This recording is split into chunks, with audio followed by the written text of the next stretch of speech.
Madoka chere mabuja atauya anonhaudzo manhokodzo zuva rochisere mumwedzi uno waZvita.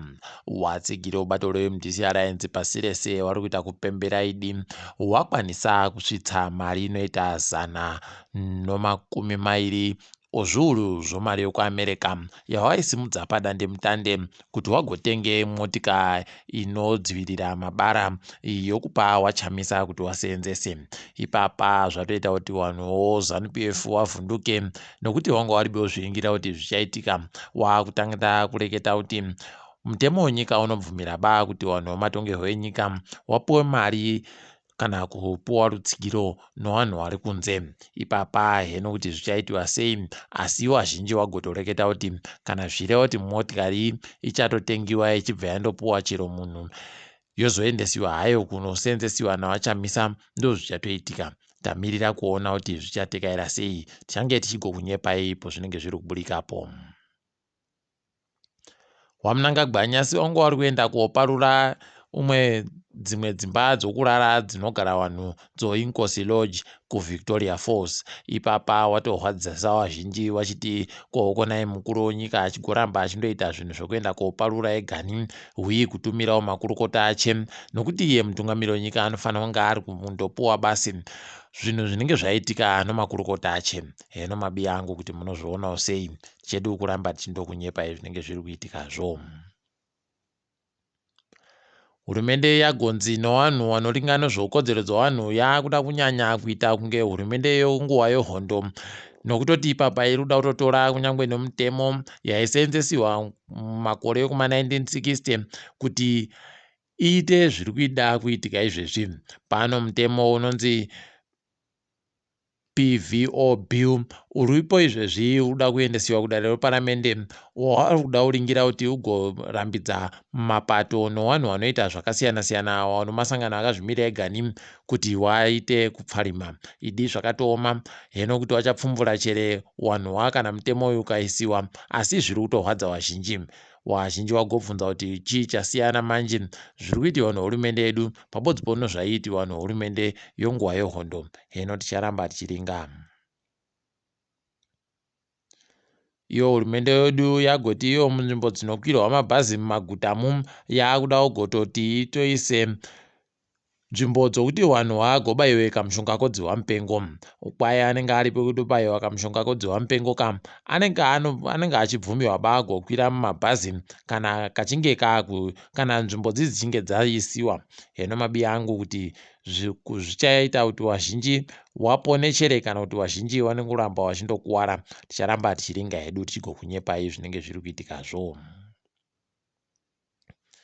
Tindori pachirwere chodziwa mupengochi tiri kuona kuti chatandapo kare kuita zvachaimboita gore rapfuura zvokuti nzvimbo dzinopfikiwa nyasi ipapa nzvimbo zhinji dzoJudicial Service Commission dzanga dzakatopfikiwa kubvira kuchitumbiza kusvika kwaRusape kana kuNotoni nedzimwe nzvimbo dzakatenderedza manzvimbo dzomatare edzimhosva pabodzi pono mahofisi avo eJudicial Service Commission anga akapfikiwa nonyaya yodziwa mupengo iyi. Kwaya achapfikiwapo kare namangwana ozovhuwapo kare musi wechishanu. Ayo pakatoita kunyangarirwa chaiko, ticharamba tichiringa hedu kuti zvinopera sei. Pano nyaya yokumbobiwa nokupfuhwa kwevanhu kwakareketiwa mazuva mairi apfuura, isu tanga tiribe kuireketa nokuti taimirira kuti tinyatsoboya zvizhinji zvizere. Ipapa tazozviboya manje.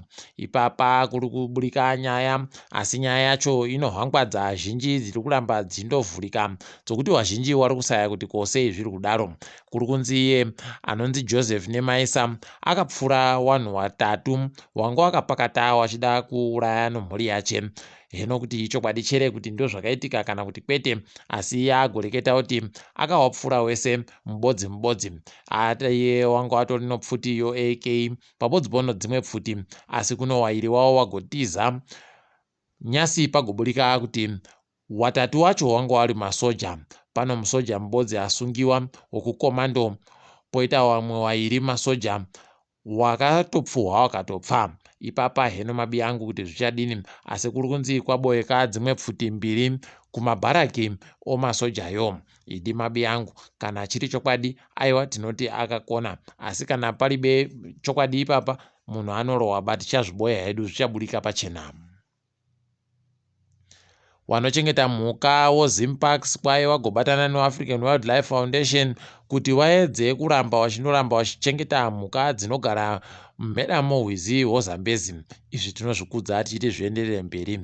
Nyasi pabuditsiwa kuti mitengo yepeturu inenge iri kutengesiwa yomwedzi uno yakamira sei. Kwai dhiziri rinenge riri kuita $150 madhora anomasendi 30 noribodzi omunyika, kana kuti dhora ribodzi nomasendi 30 zvomari yokuAmerica. Peturu kwai inenge iri kuita $150 anomasendi 56 zvomari yomunyika, kana kuti dhora nomasendi 42 zvomari yokuAmerica. Ngatiringe dziri kuitika ipo pasi rese. KuKenya kwai wanamai wari kuita basa remumba, wanoramba wari pamba wachichengeta dzimba nokuita basa remumba, kwai wakutoerengiwa sevanhu vari pabasa. Izvi zvinofadza, zviri kuda kutonzi zvirambe zvichienderera mberi. Takutokwenawo mhuno kweduno kuti wanaamai wedu wazikanewo kuti wari kuita mabasa pawanenge wari pambapa. Aiwa, tinozvikudza izvi.